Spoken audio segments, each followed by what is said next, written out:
Well, greetings, imagination connoisseurs. Once again, it is I, your Duke of Dope Discourse, your master of fun and wonder, I can't say that yet, your Viceroy of Verisimilitude, your sommelier of cinema, your Archbishop of Banterbury, your Chancellor of Cheerfulness, and of course, as we all know, your existential Mr. Rogers, Robert Meyer Burnett, and let's just say things have been interesting in our neighborhood lately, haven't they? Well, I am here coming at you, Robcasting at you once again from the Robservatory. And it's great to be here on a Friday. It's been an interesting week, to say the least. Today, again, deluge of letters and amazing outpourings of support from everyone. I want to thank you for all of that. There's been a lot of fellow YouTubers who have also been throwing support my way. I didn't ask for it. I didn't. I've been very touched, and all of you, the people that have. I was watching. Somebody sent me a link to Gary Beekler, Nerdrotic, and he started a show. I don't know if it was today or yesterday. Very, very nice. I like Gary. As a matter of fact, I was thinking about him because the story that dropped today. Gary Beekler is a former comic book store owner. And he is very passionate about the comic industry, and I haven't seen it yet, but I can't wait to hear what he has to say about the news that I'm going to cover about Diamond. But shout out to him. There's a lot of other people that I'm going to reach out to personally, but I very much appreciate everyone's ongoing support and all of your support, and it's been great. Look, you gotta keep going on, and we've been having fun. I don't know if anyone watched Whining About Movies last night, but what a hilarious episode that was. Elizabeth Gwendolyn Bell, the ace, the arbiter of cinematic excellence, was on fire. Boy, did she not like Brick. Rian Johnson's Brick. I happen to like that film a great deal. She does not. So, anyway, I also want to give a shout out to Geek Santa, Cliff Stevenson, my fellow content producer, Cliff Stevenson. He made me this shirt. This is the marquee of the UA 150 Theater, long since gone. I think it was blown up or torn down, I don't know, in the aughts sometime. This is the actual marquee from 1980, when The Empire Strikes Back played. And for people who watch this channel for a while, they all know I saw The Empire Strikes Back 26 times, first run in this theater. And it recently, obviously, The Empire Strikes Back celebrated its 40th birthday, and The Empire Strikes Back holds a record. It played for 61 weeks in a row, first run at the UA 150, and Lucasfilm even made a poster or an ad they took out in the local papers to celebrate this fact. So I was happy to be one of the people that contributed. Yes, 26 times, sat in the same seat every single time. So I want to thank Geek Santa. He just brings stuff to my house. Like on the doorstep, there's just stuff. And that's what Geek Santas do. So I want to thank Cliff Stevenson for making these shirts. He made me a couple other shirts that are pretty damn cool. And I'm very much looking forward to wearing them on the show. So today, ladies and gentlemen, I got to put this on. I got to read. So for those of you who know anything about comic book stores, I love comic book stores. They're not just full of comic books. They're usually full of all kinds of things.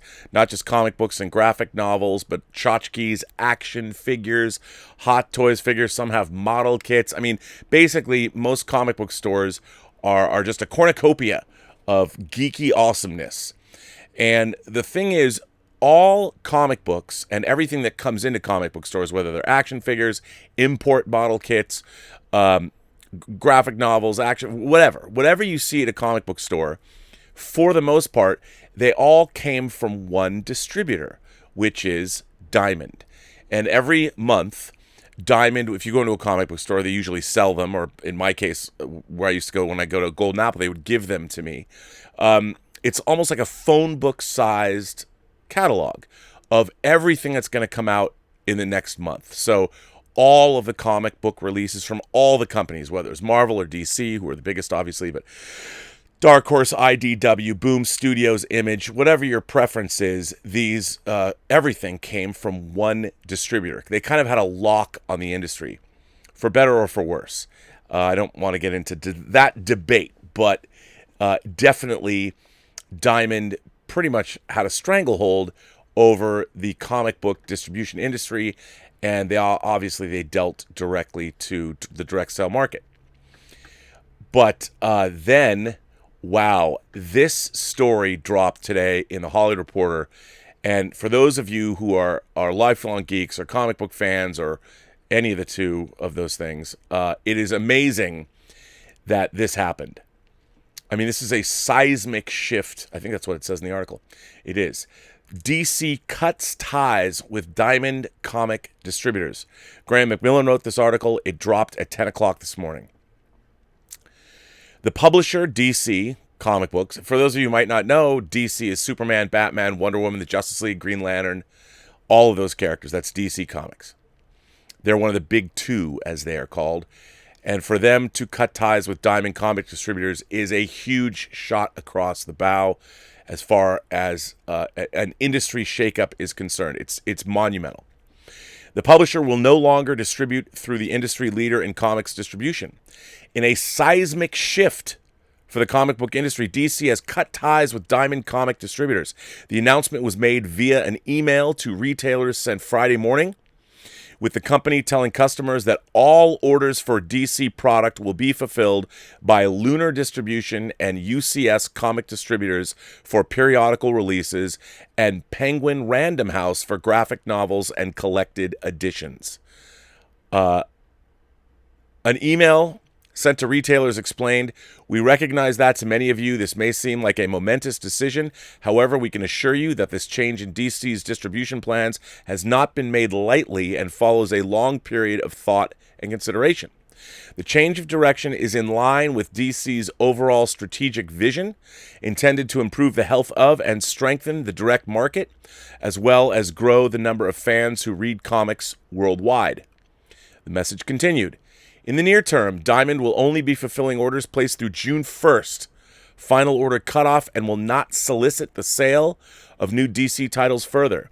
To ensure a smooth transition for retailers, DC will suspend final order cutoff for June 8th, making those books available to order on final order cutoff date of June 15th. A spokesperson from DC told the Hollywood Reporter, after 25 years, DC and Diamond comic distributors are ending their long-standing relationship. Moving forward, comic book retailers can obtain their DC books from Penguin Random House or their books and periodicals through Lunar or UCS comic distributors. DC continues to be committed to providing the direct market with the best-in-class service and the fans with the world's greatest comic books. DC's periodical product had, until earlier this year, been exclusively distributed by Diamond Comic Distributors, which holds a virtual monopoly on comic book distribution in the North American market. Following Diamond's decision to close down as a result of COVID-19 pandemic in mid-March, followed by Diamond announcing that it would withhold payments to publishers, citing cash flow problems, DC announced plans to find alternative distribution. The company eventually settled on two newly created companies, Lunar Distribution and UCS Comic Distributors, to handle periodical distribution while Diamond was closed. All parties involved, including DC and Diamond, publicly stated that DC would continue to release product through Diamond when the latter resumed distribution in May. DC parting ways with Diamond means that the latter loses the second biggest publisher in North American market, responsible for roughly 30% of the entire market in 2019. It is a significant blow to the distribution company as it reopens after 2 months, especially with publishers across the line significantly pulling back on releases in the wake of coronavirus closures and furloughs of their own. The Hollywood Reporter has reached out to Diamond for comment. Wow, I mean, this is a huge thing. I mean, the industry relied on Diamond. As it said, Diamond's been around for a quarter century, and that was sort of status quo. And I've watched, is it Steve Jeppe, I think, who runs Diamond, the head of Diamond? I watched him do a live stream talking about the industry and reopening, and everybody seemed, I don't know, they seemed okay, but I understand, when Diamond said they were having problems with cash flow and things like that. As a company that requires distribution of your product, you need a distributor. If DC Comics did not have a distributor, all of that could go away. They needed to make sure that they were taken care of. And if Diamond could not assure them, DC took steps to make sure that they could get comics to comic book stores and to other retailers. It's a huge deal. And as far as the geek space is concerned, it is something that we... It definitely concerns us. I mean, if you like, you can see around me, I like graphic novels, and they don't, they sold tons of different things. I mean, paperbacks, you could get whatever you wanted from them. Film, art, books. I mean, it's a huge distributor, and 19% of their business was just yanked away.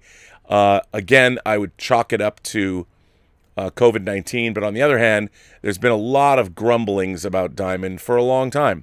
So we're seeing again, a seismic shift in the geek space and a geek industry, something that is quite new. So, yeah, I think about Gary Beekler because he knows more about this subject in terms of anyone in our geek space than I do. I was just shocked to see this happen. I mean, this is DC making a huge pivot, and I mean, I don't know if these new distributors on the block are only going to be exclusive to DC. Are other people jumping over there? Is Boom going to jump over there? Is Image going to jump over there? Is Marvel going to jump over there? I mean, who knows? Dark Horse, any of the bigger comic books companies, it remains to be seen. But this is a big deal. And I want to hear Nerdrotic's take on it because he knows more about this industry than anyone. And it's pretty shocking. And, I have to tell you, to be honest, when I used to go to the comic book store every week. I'd go every week, and I loved getting that Diamond catalog because you'd go through it and it'd have all the comic books coming out. But it also had like the import section where you saw the action figures and the model kits that Diamond had available coming in from Japan. I could salivate over those things, and usually I think Diamond was, I don't know how many months ahead it was, but man, I'm telling you, boy. It's a big deal, but I liked that Diamond catalog. And to be honest, I mean, again, I'm not a retailer, so I never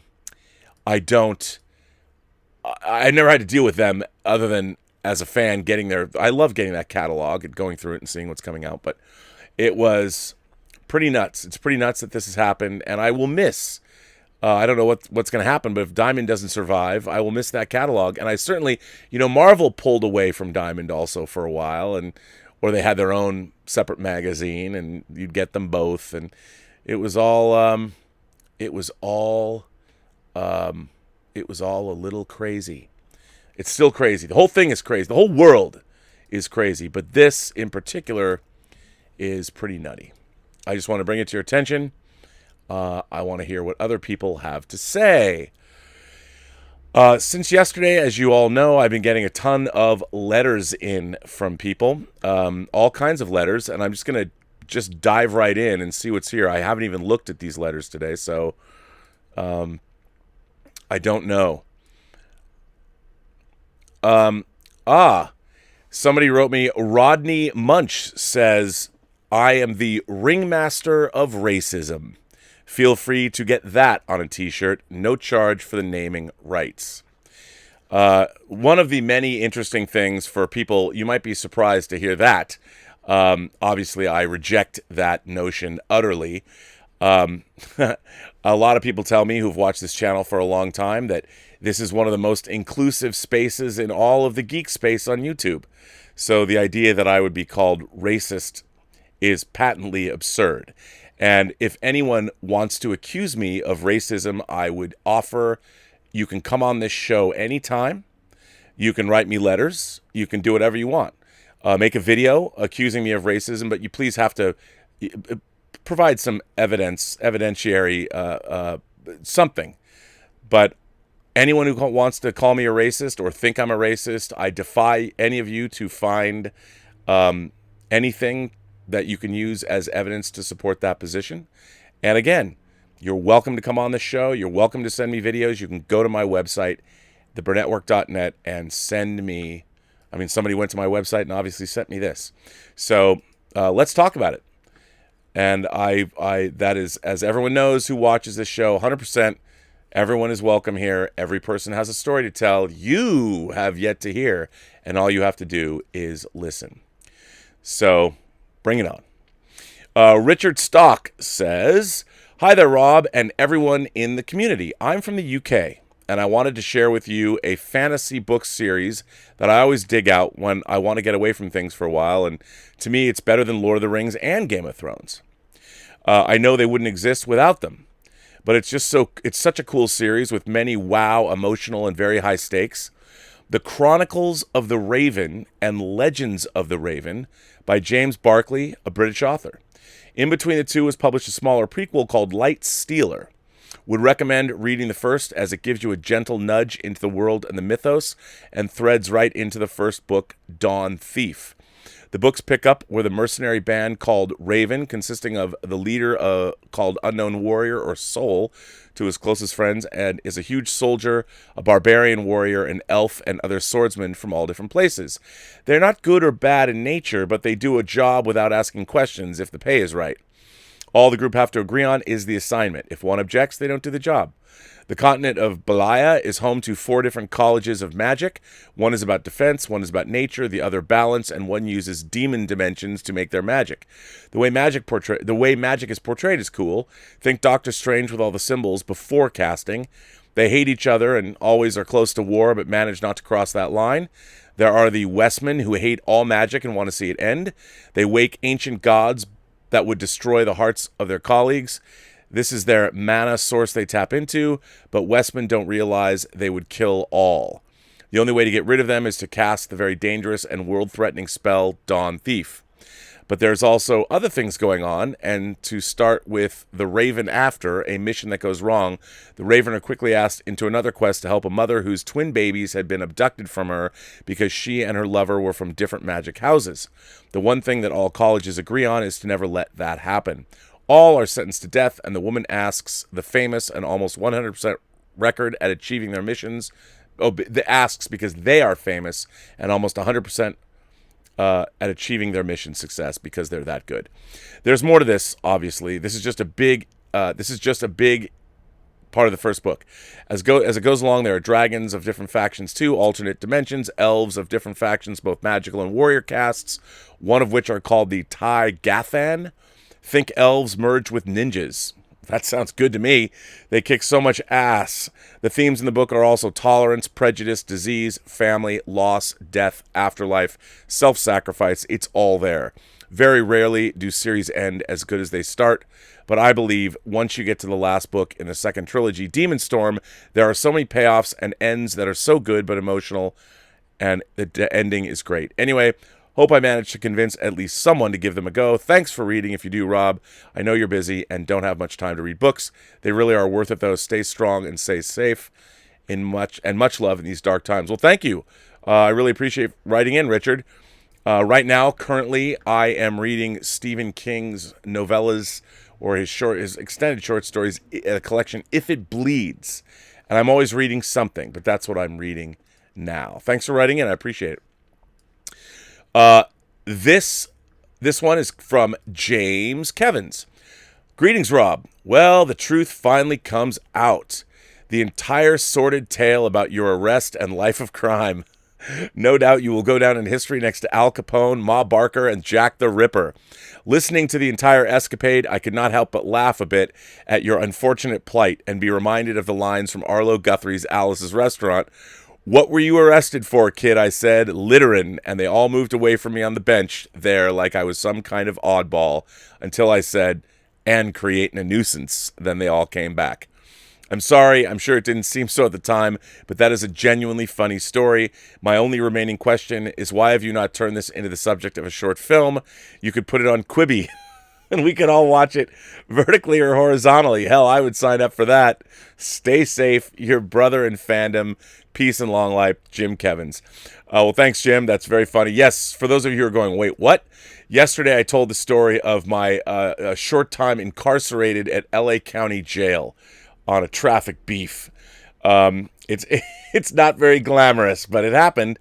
And actually, I'm glad you feel that way because everyone has a story to tell, and if that hadn't happened, I wouldn't have that story to tell. So what are you going to do? Let's see. Rodney Munch. Rodney Munch writes in again.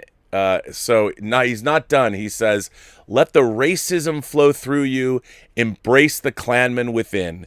Those clever, witty t-shirts cannot hide the hate in your soul. You know the truth. Well, Rodney, I find that, again, I find it interesting. Clearly, you haven't watched this channel for very long, but okay. This was some of the blowback that I've been getting over the last week from my horror at seeing a 77-year-old black man, Captain David Dorn, on the sidewalk, dead after trying to protect his friend's pawn shop. Somehow I've been equated at my horror of seeing the death of yet another black man in America. Somehow that becomes racism? I don't know. But it's interesting that people take the time to write in to me that way. I mean, even if you're, as I said, you can go to my website and send me a letter just like Rodney did. And you can say what you want. I'll read it on the show. But I would hope that you'd write something that's constructive for everybody, for the entire audience. Justin Kipper is here. Justin says, hey, Robert, I've been listening to your channel almost every day for the past year while I'm at work. When it comes to politics, sometimes I don't agree with you. But I think everyone is entitled to their own opinion, and when I don't agree with you, I don't bother to write nasty letters. At the worst, I'll just stop the video and look for the next one, hoping less politics will be involved, and usually that's the case. In general, when it comes to the arts, I respect your opinions very much. I think that Free Enterprise is a fine film that was marketed in an awful way. I agree. I watch it with friends at least once a year. I own the nice Anchor Bay release. Yeah! That's the best release. And I own a lot of the bonus materials you've produced for other projects over the years. And I love your laid-back but to-the-point assessments of current Trek and such. So, with this latest bullshit storm, I have a few things to say. Some of them aren't nice, so I certainly don't expect this to be read on the air. As I said, I will read it on the air. So after a few days of thinking about things, there are some things that I want to say. Don't be insulted, but I think that you're politically naive, simply because you do not understand the hypocrisy of the left and the media. You are one of them, until you say the wrong thing. And then it no longer matters that once you've said what you've said or done in the past. If you stray from their agenda, there are no second chances. Apologies won't help unless you're Joe Biden. It's never enough. Those who are not standing with you now are not your friends and never were. Please stop apologizing. It's almost like you're a POW who's been tortured and brainwashed of his true feelings for the political virtue gains of others. You fell into their trap, and they want to gnaw your own limbs off. They want you to gnaw your own limbs off to escape. Don't do it anymore. I have little doubt that your family members and Elizabeth stand firmly with you. They haven't and won't cancel you, and your 25,000 subscribers won't either. We are your true friends. Stand tall and keep up the good work. Love, Justin Kipper. Again, Justin, I have no problem reading your letter. In fact, on this show, on this very show, I have said the exact same thing. I said, people are always talking to me about channels that might come off as alt-right or conservative. And I've been criticized lately for going on everybody's channels. And I have said on this show that the people that are going to come for me are going to be the ones that I thought were on my side of the aisle, that we were all together. And it's true. that's the truth. But listen, I never think it's wrong to apologize for something I misspoke. Look, what I tweeted was bad. It was misconstrued, and I did not do a good job of conveying what I wanted to convey. And so, for the people that are, for Rodney, who wrote his eloquent 2 missives to me, and for anybody else, I was angry about, this was the 3rd video of a dead black man that I've seen in the same amount of weeks. And it's like, when does it end? And you have a community of people that are up in arms for their mistreatment for the last 400 years. And as I've said on the show many times, there has never been true equality in this country for black Americans. Ever. Never, ever, ever, ever, ever. And the treatment that they've had to suffer I mean, even Andrew Cuomo, in one of his addresses about COVID-19, said that as a prosecutor, he knows that there is institutional racism and injustice in our justice system itself, all the way, the courts, the jails, everything that needs to be alleviated. And I am all for all of that because it needs to happen. That kind of change needs to happen. Seeing a 78-year-old man, it doesn't matter if he's black, brown, yellow, green, polka dotted, a 77-year-old man who went to help a friend, in this case a black man, does not deserve to end his life on a sidewalk shot by a looter. Now, what I was alluding to in my tweet, again, I've said this before, was Second Amendment gun rights advocates are always saying a lot of the reason that they want to own guns is for defense. And what I had said was in my tweet that it's what Second Amendment advocates have always wanted. What I meant was, if we're going to have a gun culture, here's a time when you could have used a gun, that somebody could have protected the life. If you have a looter who's coming to steal from you and also has a firearm with them to do what they did to Captain Dorn, that's a criminal. You know, that's somebody who's they're using the protests and they're using the cover of what's happening to commit absolute criminal behavior. And there was nobody there to defend him. I wasn't advocating shooting everybody, and how somebody said that meant that my outrage at seeing yet another black American who didn't deserve it dead on the sidewalk and equated me with being a racist, I'll never understand. But the man was killed in cold blood. I mean, for nothing, for no reason, and he died alone. You know, there was nobody rendering aid, and as many people know who've heard me talk about this, I've spent 3 years of my life working on a medical lecture series, Crisis Medicine, Tactical Casualty Care, that is all about how can you render aid to people who have been shot or in active violent events. And it was horrifying to me to watch. I wanted to reach through that screen and I wanted to render the kind of aid that I've been teaching, or that I've been, I directed, shot, edited this series. And it's all information on how to save people's lives. And there was nobody there rendering that aid. And I just kept thinking, if anyone had watched our medical lecture series, they might have been able to save him. I don't know if that's true. But you're right. And I don't think that I don't think I'm giving up ground. I think I apologized. You know, when I tweeted that, I wasn't thinking. It was definitely a rage tweet. I was angry. And a lot of people contacted me and said, you know, Rob, this is really out of character. You shouldn't have tweeted this. And I was at first obstinate. And then finally I'm like, okay. And I took it down.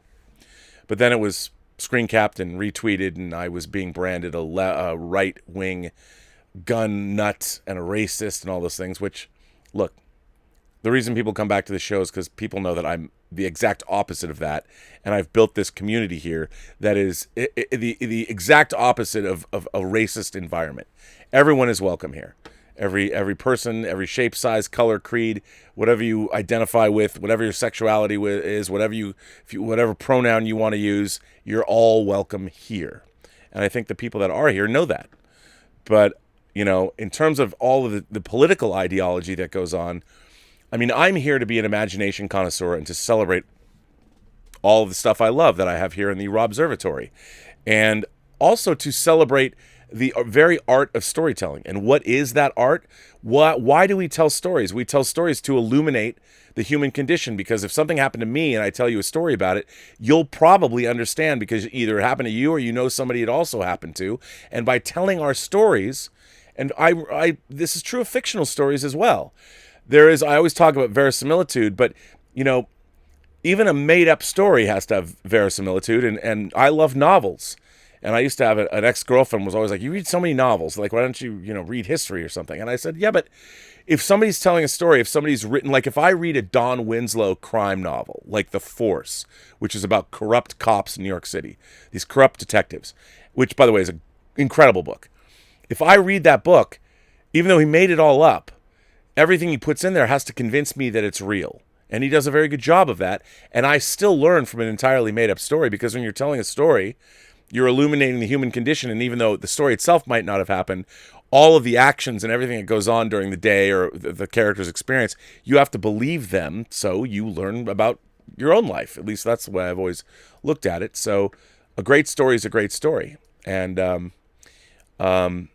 yeah, and I think that's why I love storytelling, and that's why I love hearing everybody else's stories. And the whole reason that I do this show is so that we have a place as a repository where everybody can come. You can write me letters and tell me your stories. I can read them and pass them on to others, and that's what this community is about. That's what the Post-Geek Singularity is about.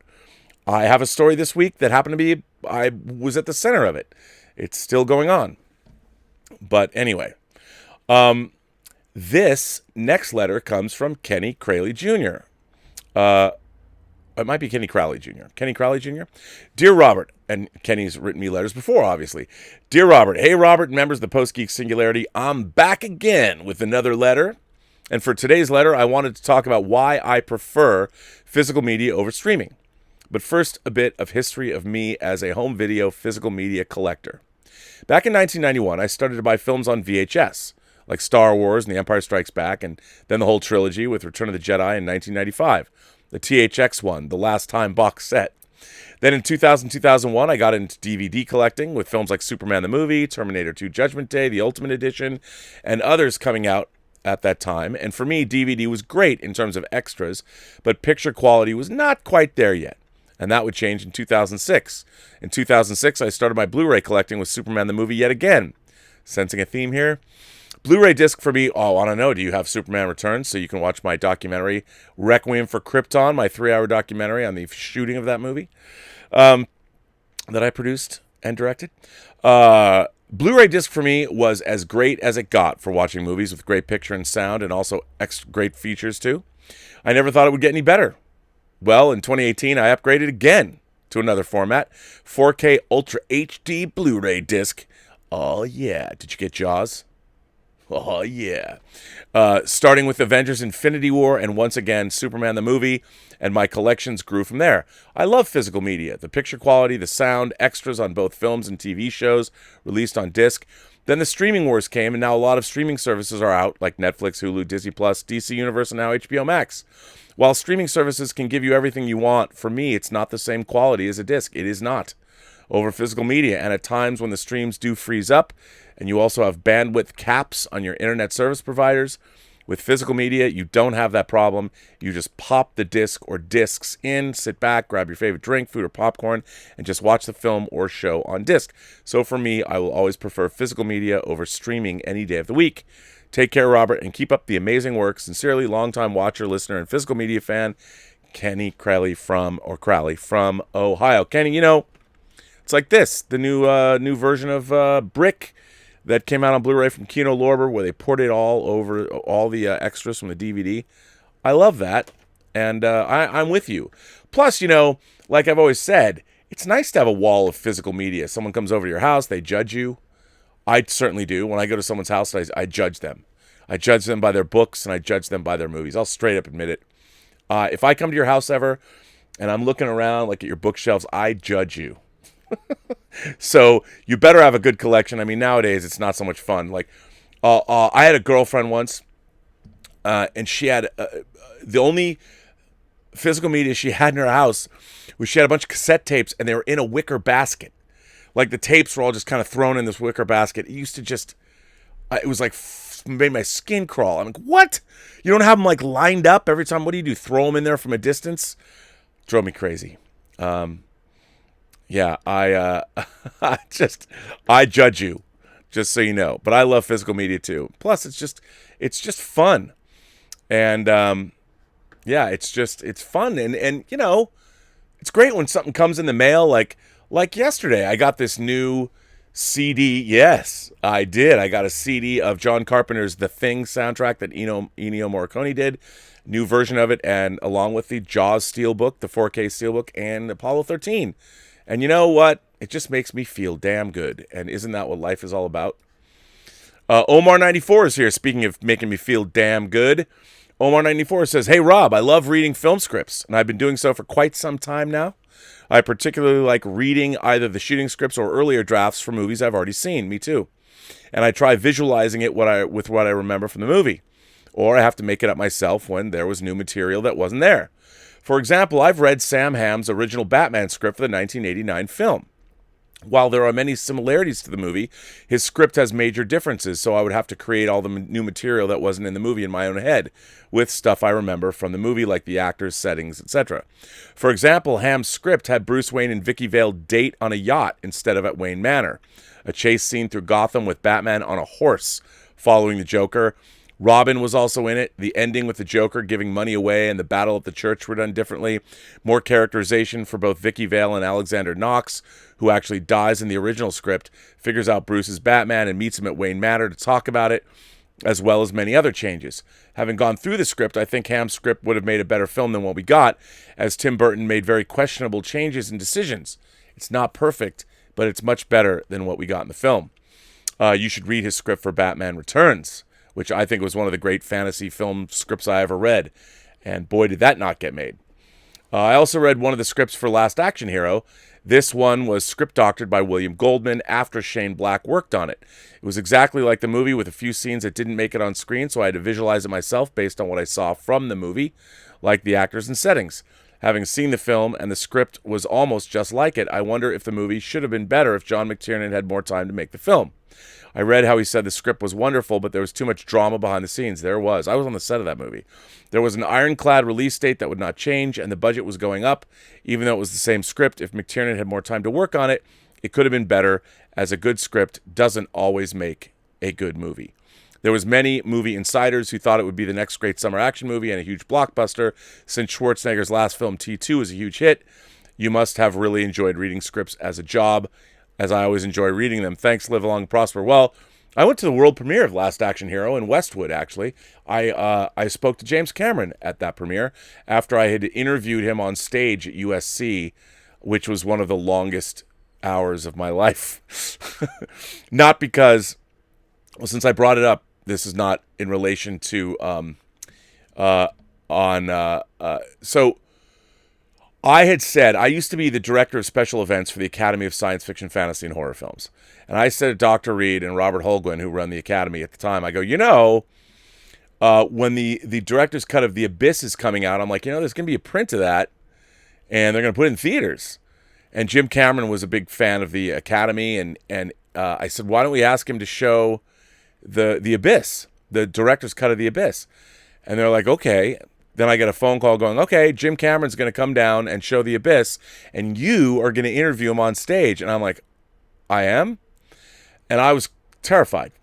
I was terrified because Jim Cameron is obviously the guy knows everything. He can do all of the roles on a movie. He can. If he needed to, he could. He knows everything about filmmaking.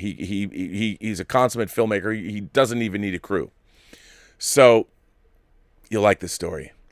I've told before, but the people who haven't heard it will like this story. So I do all this research, and Norris Theater at USC is like a 500-seat theater, but it's packed. People are sitting in the aisles. Not only is the director's cut of The Abyss, no one had seen it. It was the first time it was screened, I think. And so Jim Cameron, I go out there to introduce him. And my opening remarks were something to the end of them, were something to the effect of, in 1984, all of us went to the movie theater to see Terminator. And 100 minutes later, we came out breathless, wondering the same thing. Who is James Cameron, and what is he going to do next? Well, ladies and gentlemen, to tell us that, please welcome James Cameron.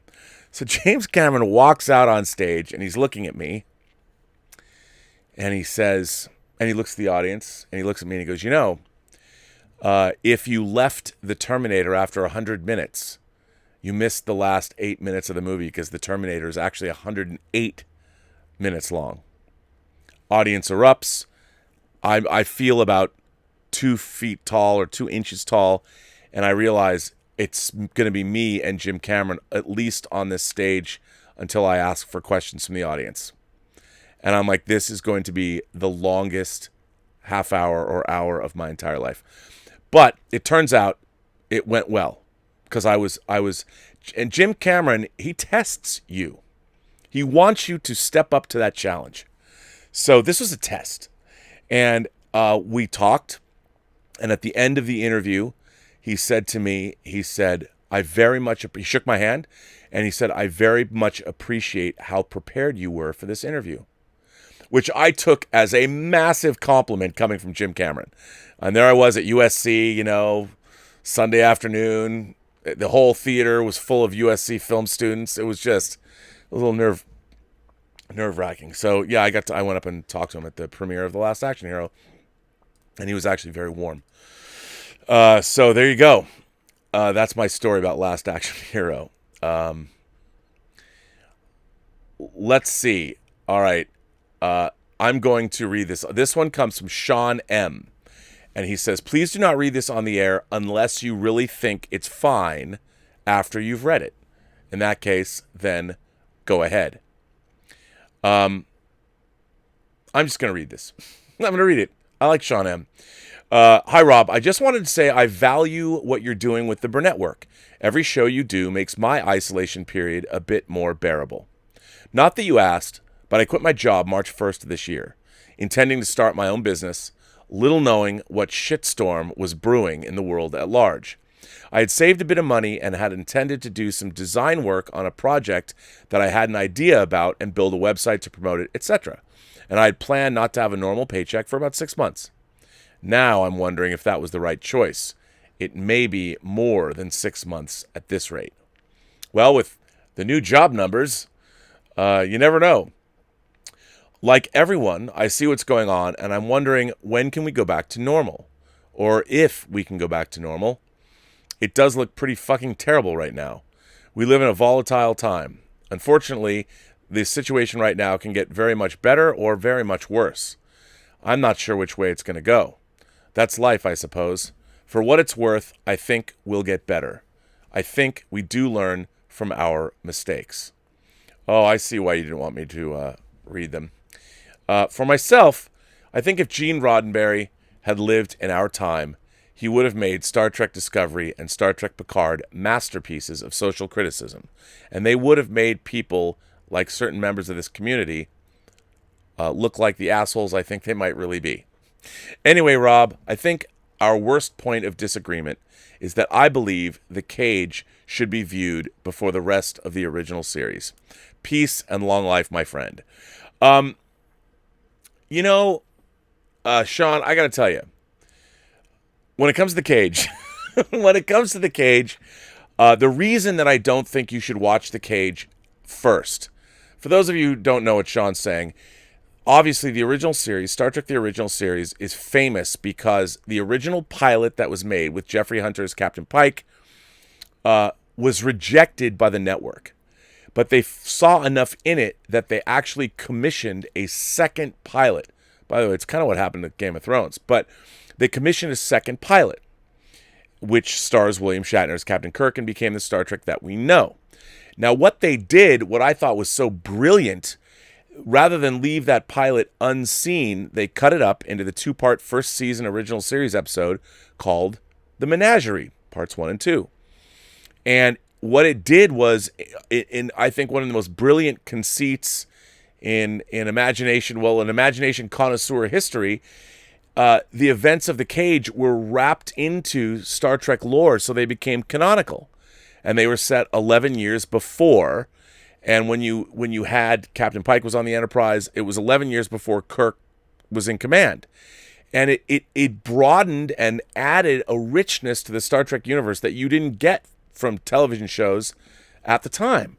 So it was amazing. Now, yes, can you go watch The Cage as a standalone episode? I think you can. I mean, I know you can. You can. And if you want to, you can do that. When people have never watched Star Trek, I always tell them to not do that, because I really think that the way that The Cage was cut up and presented... Remember, The Cage itself is not canonical Star Trek. It isn't. I mean, you can look at it that way, and what is canon, but it's in your own head. But when you watch it as part of this original series, I think it's a much more richer and rewarding experience. I really do.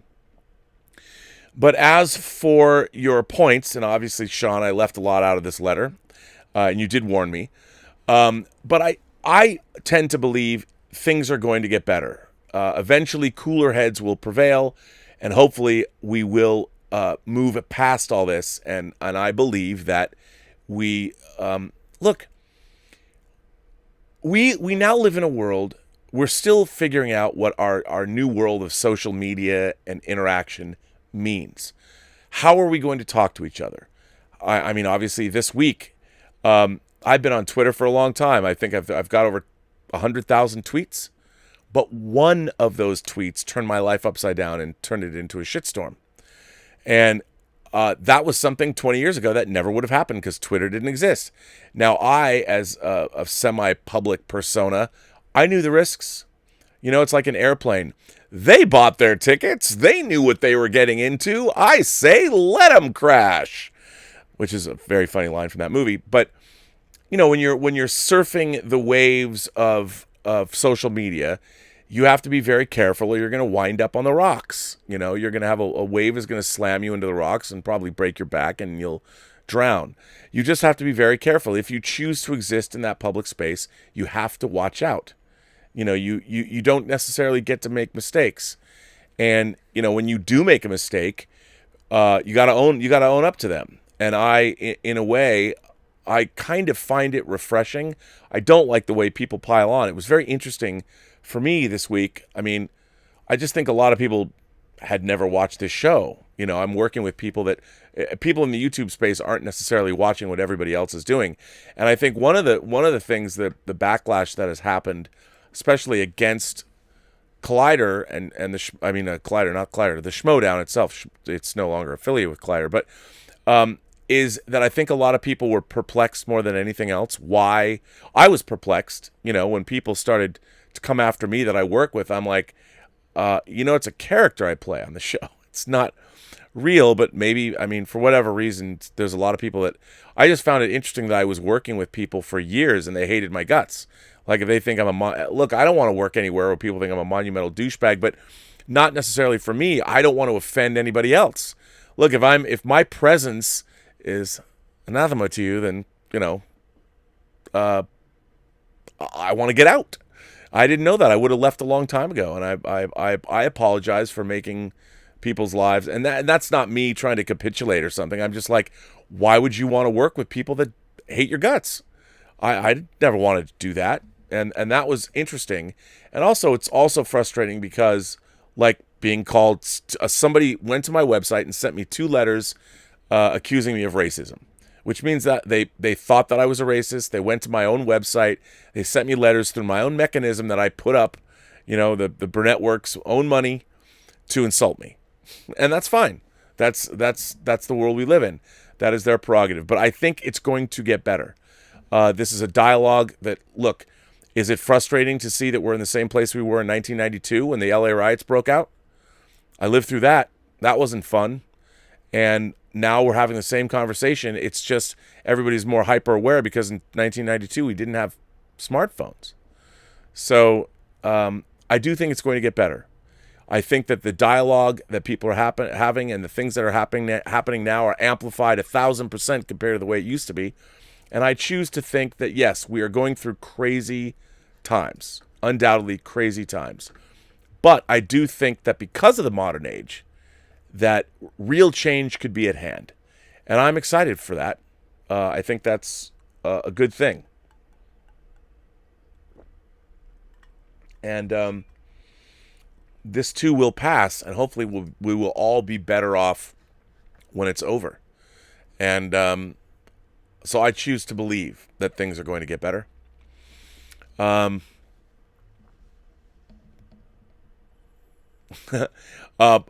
Eng says, "Hi Rob, sorry, I love gossip, and yesterday you said you got kicked off Collider because you tried to out someone that was doing underhanded things."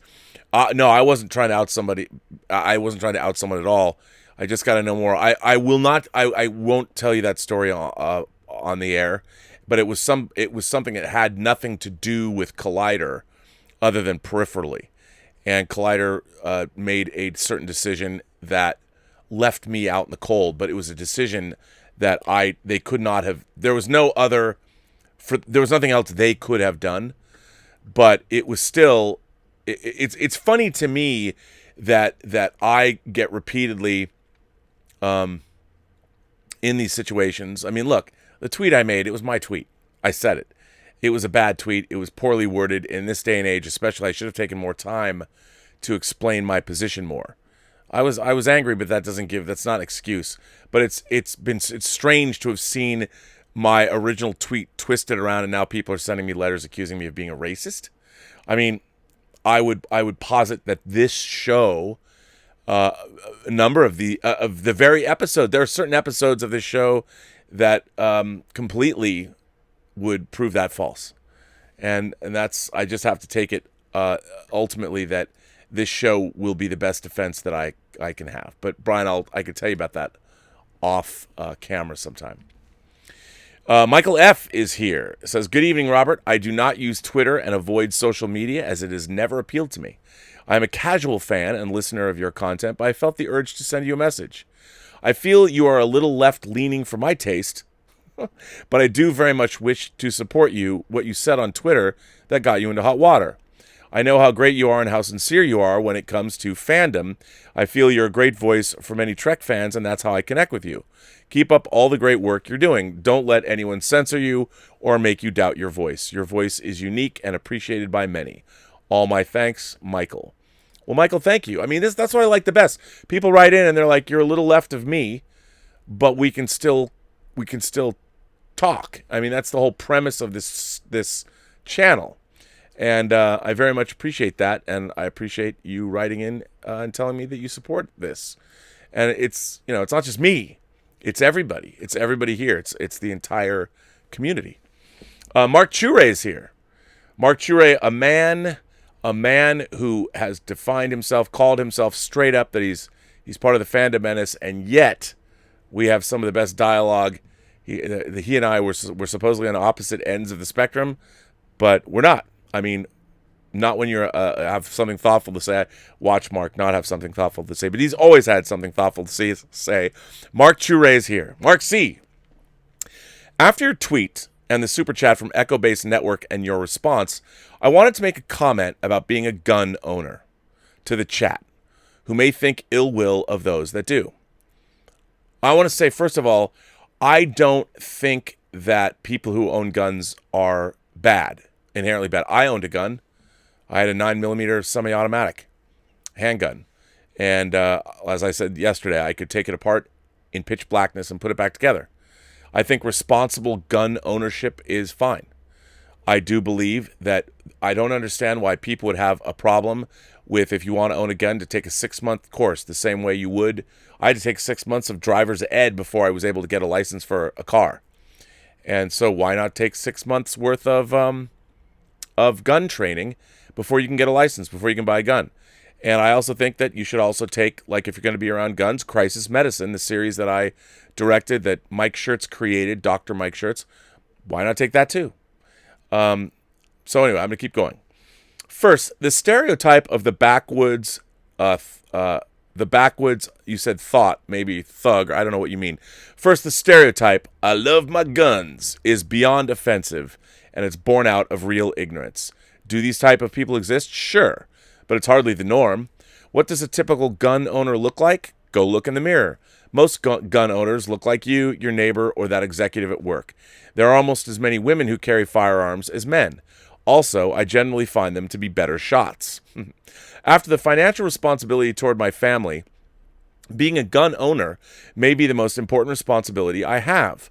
Knowing and practicing gun safety is that important. My father taught me to shoot at age 3, and I could clean a pistol by age 4. There's a protocol and procedure to handling a firearm to another person. Remember, no matter whether you know it has no bullets or not, a gun is always, always, always loaded. I personally believe in open carry. The ability for a firearm to be a deterrent and stop a violent crime simply by existing on the hip is a powerful tool. On 3 separate occasions, my girlfriend, who also open carries, or myself have had suspicious-looking people approach us only to turn around and go the other way. Was a violent crime just avoided? We'll never know.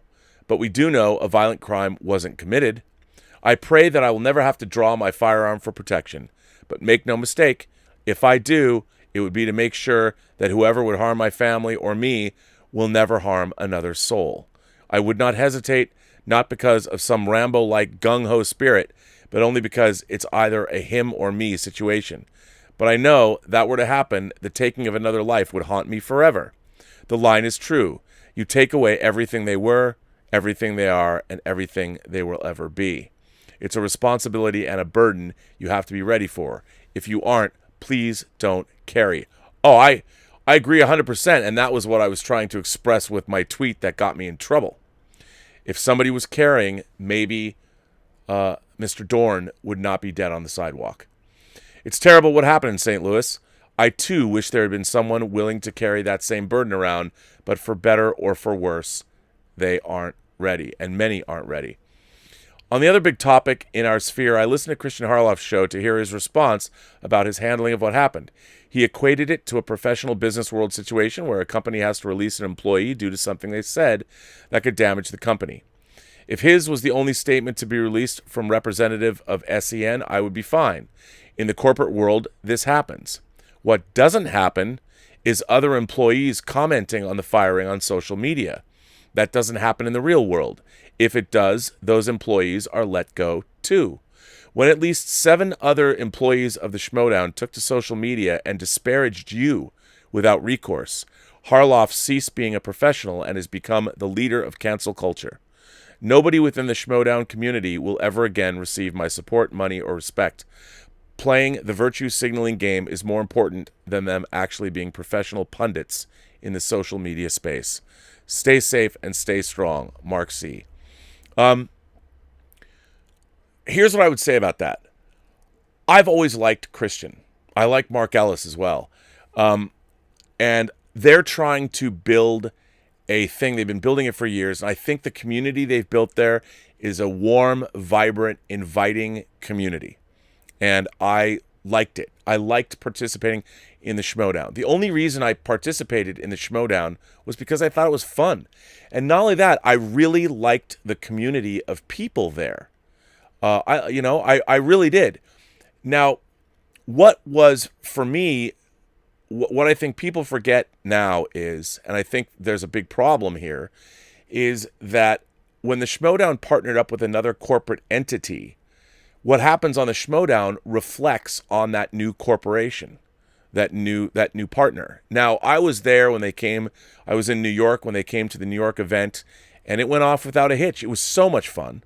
I met so many great fans, so many cool people.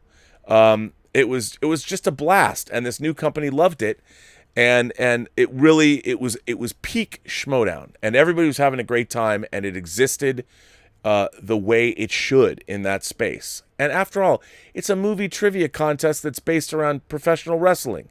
It's supposed to be fun. That's what it is. Now, my tweet, which admittedly wasn't great, and I was shown the error of my ways, and people were right. They said, "Hey, Rob, you might want to take this down." I did. I took it down. I apologized. That's all I can do. That's all I can do. And I was as sincere as possible, and I did what I thought I had to do, and I thought it was pretty direct. I was frankly surprised by the other reaction. I haven't, to tell you the truth, when you say 7 other employees, I've only heard about 3. I haven't seen the other 4. I don't know. I don't think that there has ever been a time when I was not kind or nice to someone at Collider. I spoke about the situation with Clark Wolf yesterday, reading those tweets, but I thought that was something that we'd put behind us. And if I had known that there were many people that had a problem with me, I would have not been there. And I feel worse that I was in a place where I rubbed people the wrong way. And I think a lot of that was because I didn't hang out with those people. We never went to dinner. They didn't know me. They clearly don't watch my show here on YouTube. So, it's easy. I think it's easy to pile on. But yeah, I think that was the worst part. And that was the thing that hurt me personally, that I'm like, wow, I've never bared anyone there any ill will at all.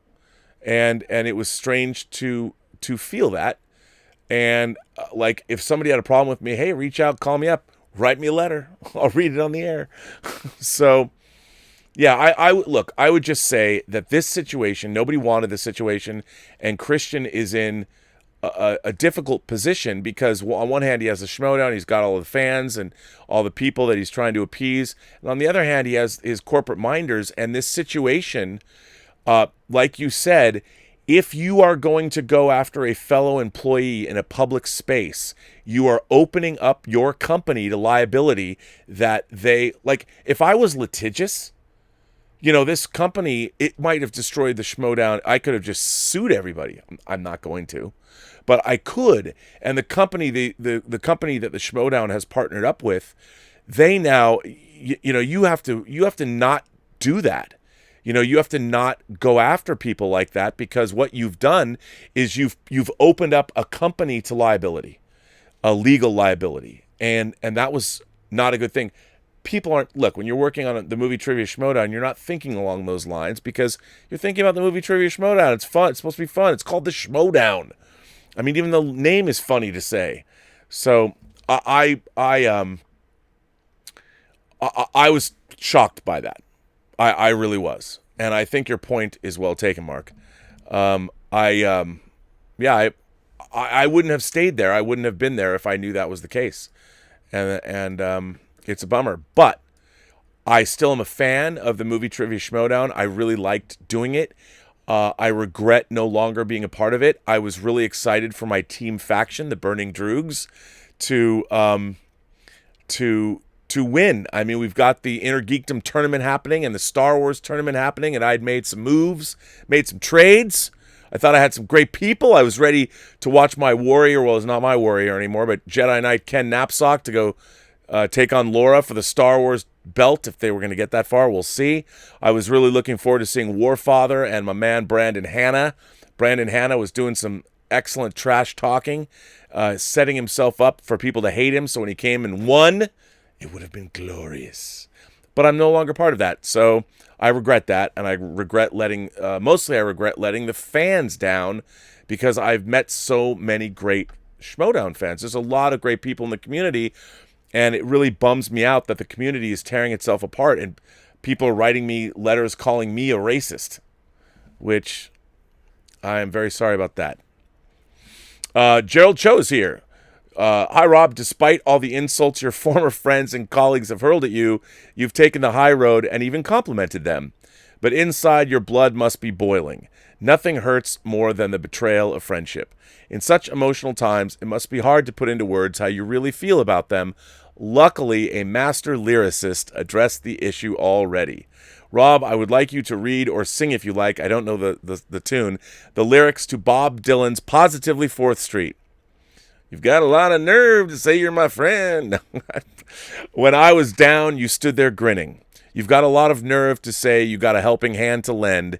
You just want to be on the side that's winning. You say I let you down. You don't know, or you know it's not like that. So if you're so hurt, then why don't you show it? If you say you've lost your faith, but that's not where it's at, you have no faith to lose, and you know it. I know the reason that you talk behind my back. I used to be among the crowd you're with. Do you take me for such a fool to think that I'd make contact with the one who tries to hide what he don't know to begin with? You see me on the street, you always act surprised. You say, how are you? Good luck, but you don't mean it. When you know as well as me, you'd rather see me paralyzed. Why don't you just come out once and scream it? No, I do not feel that good when I see the heartbreaks you embrace. If I was a master thief, perhaps I'd rob them. And though I know you're dissatisfied with your position and your place, don't you understand it's not my problem?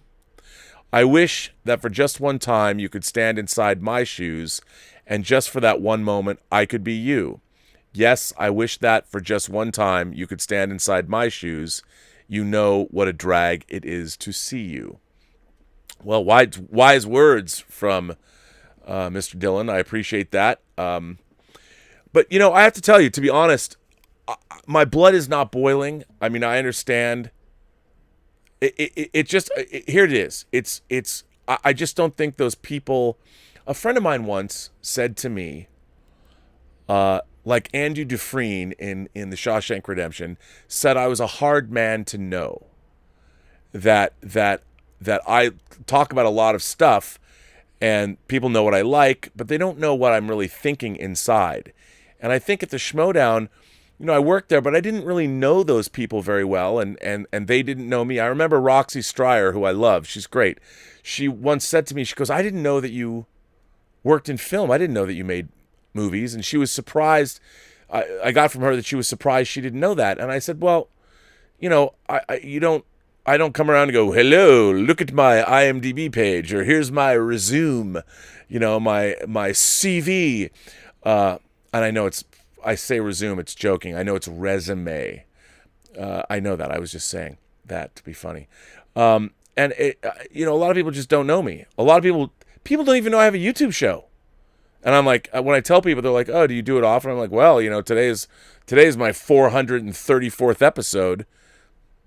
People are like, wait, what?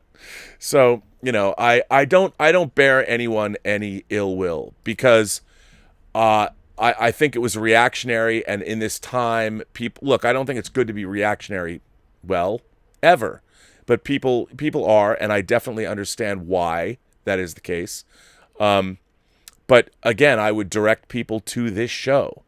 And I had a lot of people, there's a lot of perplexed people that have not understood those attacks, like that watch the show.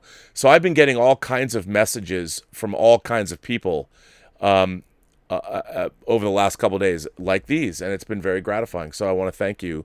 But I don't bear anybody any ill will. Again, the thing that I most regret is that I was walking into a place where clearly there were people there that didn't like me. And if I knew that, I would have been like, how it is when somebody you don't like you walk into the room and they're like, it's like, even though you don't hear anything, it is still like fingers on a chalkboard. I feel like I was that way for people without knowing it. And I'm like, wow, I'm supposed to be playing this loudmouth character. I hope you don't think that I'm like that all the time. Maybe they did. I don't know. Sean McLaughlin says, please forgive the last unfinished email I sent. Dear Rob, finding you online has been a real joy, and your entire team are professional, knowledgeable, and courteous. It seems that in these creatively stifling times of cancel culture, that hearing experienced people like yourself gives me optimism about the future. I appreciate how you don't pull your punches on your reviews and how you constantly call for stories and characters that matter.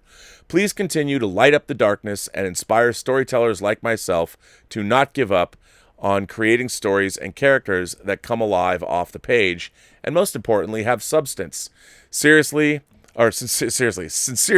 Sean McLaughlin, Chicago, Illinois.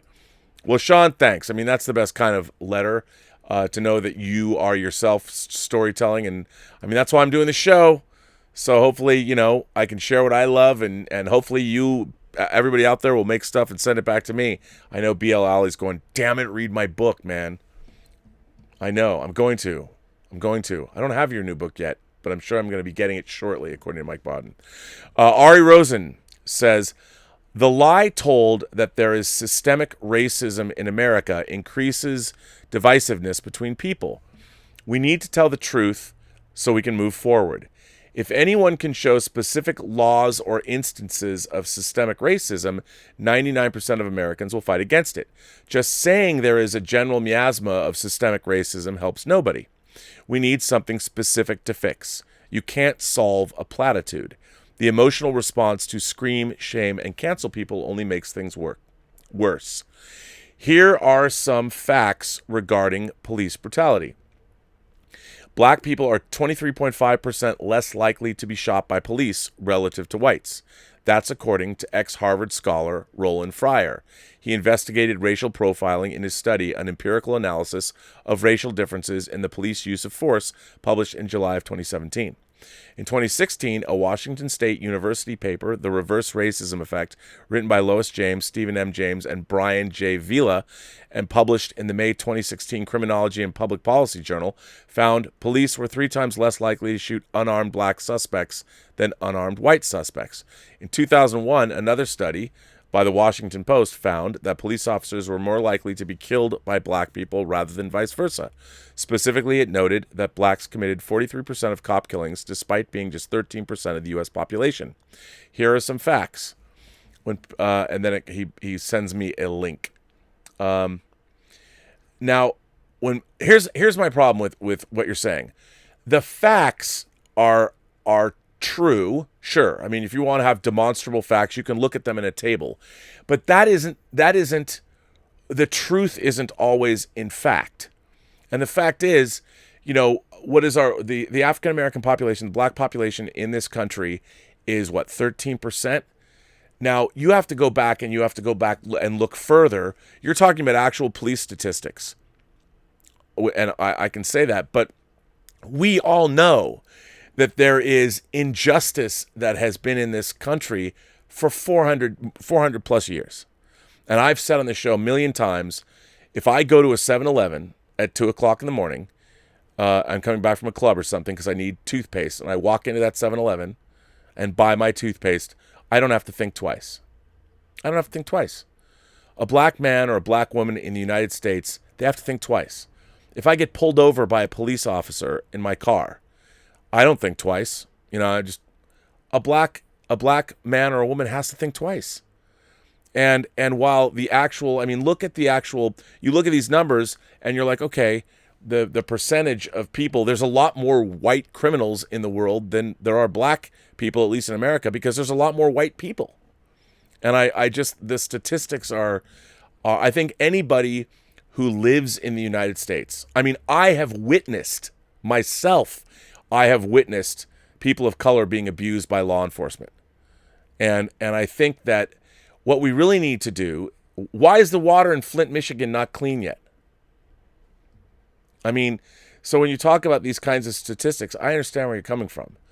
But the fact is, our educational system, someone wrote in yesterday and talked about how much money is being spent in Detroit for education per capita per student. And yet there's still, we have systemic problems throughout our entire culture that has to do with income inequality, that has to do with the dissolution of the family or the lack thereof of a family. There's a lot of stuff going on in the world that contributes to this, and there is all kinds of injustice. And yes, you can point to numbers and say, well, these numbers are what they are. Look, man, I'll tell you.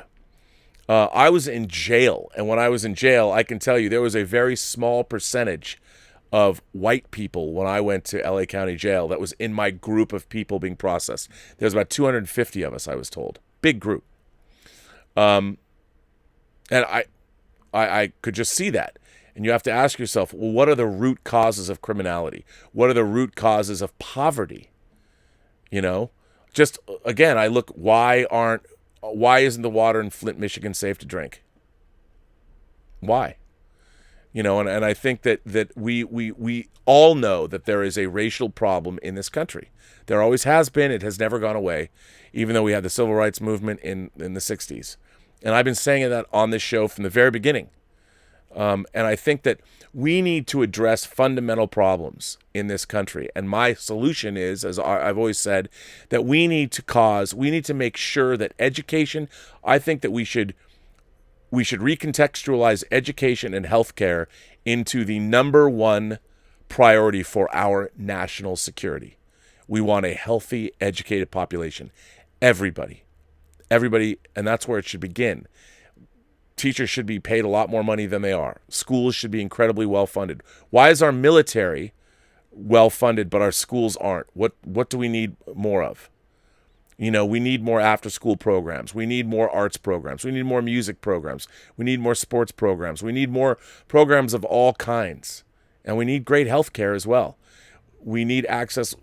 I understand. Right now, our health care is privatized and money. And, it's crazy that we don't make that a number one priority in this country. So, while I know these statistics, I just think that there's a lot more going on in this country, and I think we all know what it is. We all know. Look, if you're prejudiced against somebody or something, I just saw my camera freeze. I wonder if this camera works. Is this camera working? How interesting.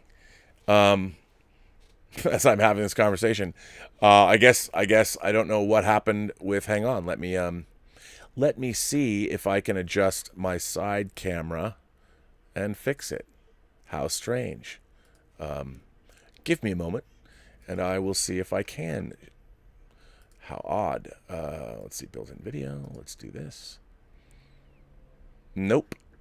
I don't know why. I would have to turn off my stream. I'd have to turn it all off. So I'm just going to, I'll finish the show from here, if you don't mind that. But yes, and I just think, I mean, not to belabor my point, I think there's a lot more going on, and we all know what it is. But what I was going to say is, we all know it's not like we don't know if we're prejudiced or not against people. I mean, all kinds of people. And it's something that we all need to, I think, work on as a country. And I think hopefully we'll work on it because of what's going on. Let's hope that we change our ways. I'm sorry I can't speak right into the camera right now because it's odd. Torrin Atkinson is here. Hey, Rob. Torrin from the darkest of the hillside thickets up here in Vancouver, BC. Still catching up with your recent shows, but caught your rage fest and apology. 2 quick things. I like that, my rage fest. Although you didn't handle your anger well, at least you got angry. I wish more people in your country were angry about the situation. Hell, I could stand to get more angry myself. It's a great motivator when channeled properly. Resisting, protesting, marching, not looting. You apologized. That is a skill that is sorely lacking in the world. Many see saying you're sorry, just as they see expressing sadness, pain, and similar feelings as weakness. For example, the President of the United States, can you imagine the blame shifter in chief ever saying he's sorry about anything? Apologizing and taking steps to be accountable and rectify one's mistakes is not weakness, it's growth, and growth is strength. When I see someone do something they know is wrong and not take accountability, and that's been me way too often, I see weakness. Kudos to you for your anger and for your apology. Here in Vancouver, we don't have as many African Canadians as, say, Ontario, but we have our share. Most of the non-whites around here are from Asia. Racism has always been around, and lately the racism du jour is targeting folks who look like they're Chinese. Ignorant jerk faces are blaming China for the virus and taking it out on innocent people on the streets. It's awful and heartbreaking. I feel very fortunate to live on Commercial Drive, where I can very conveniently indulge my love for African food. There is not 1, but 3 Ethiopian restaurants in my neighborhood, and support the black community in my small way.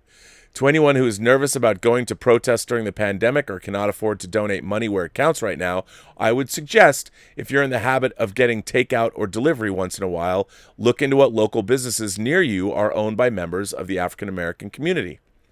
Finally, let us know when your next Zoom party is, and did you put up your Bill Sienkiewicz interview yet? Hope you got my late birthday gift. Thanks for reading. Torrin Spaceship Zero Atkinson. I think I did. I'm not sure. What a great letter. Thank you very much for that.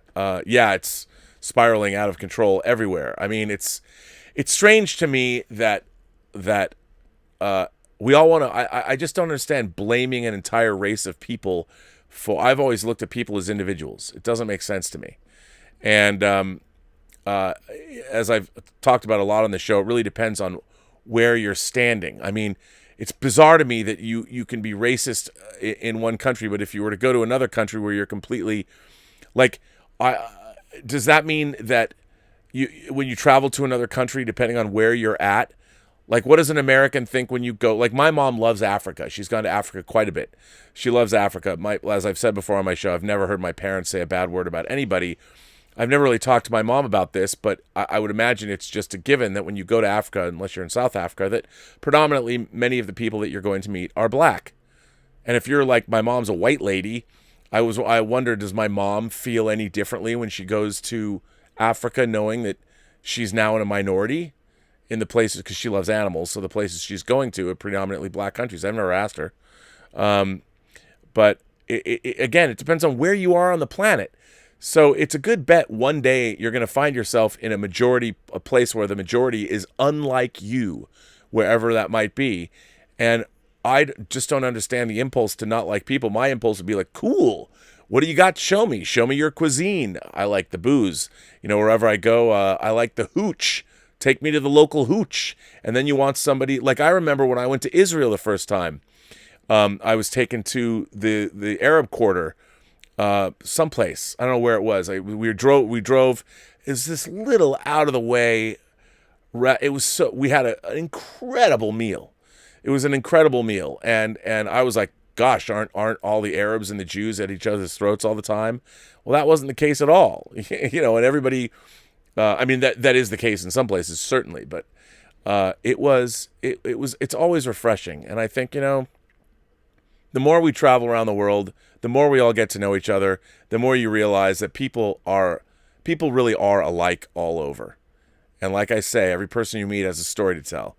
And I think that we just need to understand that.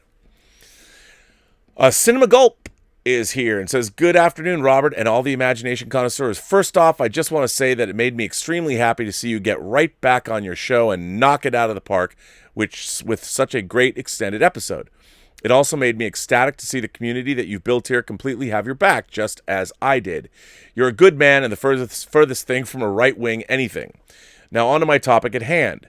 With the current lockdown of movie theaters and the future instability of their business even once they do open, I've spent some time pondering what films are slated to come out for the rest of the year and when. As we know, some have even moved into 2021 and give themselves more reasonable amount of marketing time. We know that potential blockbusters will do what they do and probably make a decent chunk of money regardless of their release dates.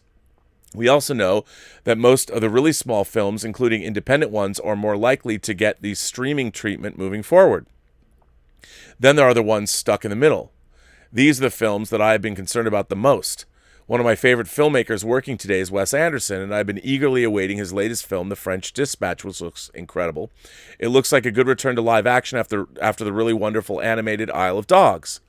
Anderson films have always teetered between a semi-large and modest budget, with his largest budget to date being $50 million for The Life Aquatic, which is one of my favorite of Wes Anderson's movies. The majority of his films seem to cost roughly $25 million to make. Now, this can be debatable on whether this qualifies as a low-budget or independent film.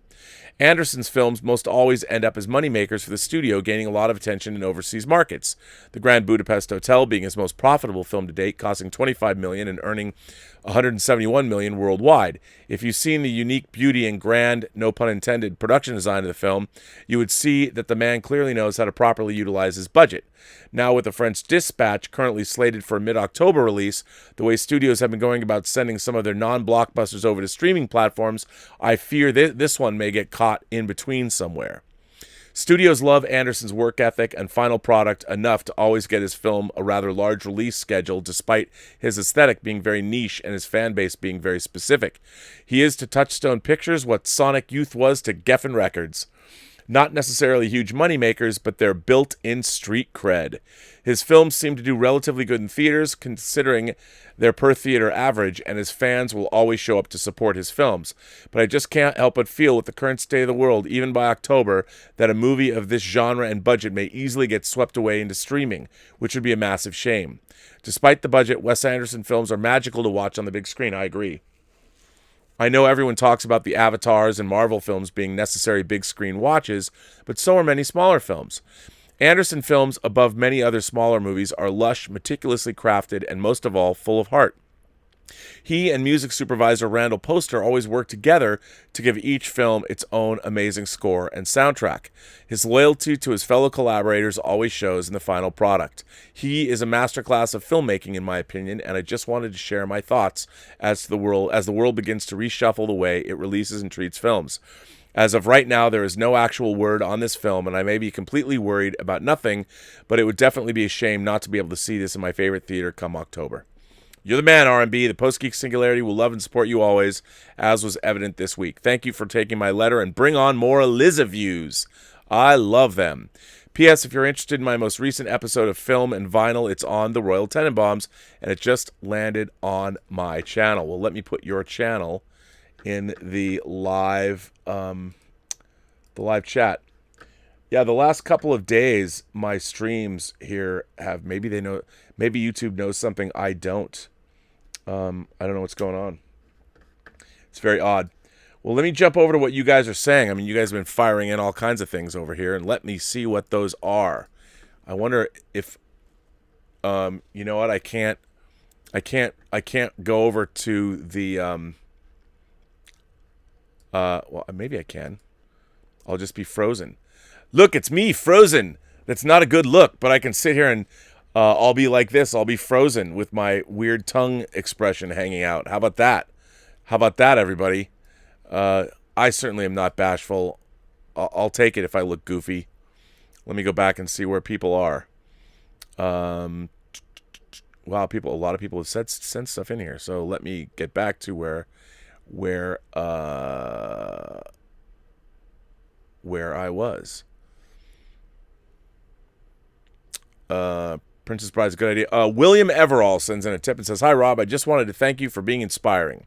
I am disabled, but I have a ton of knowledge in the culinary arts as well as just arts. My hands don't work well anymore, so it seems those things that was my reason for being were then taken.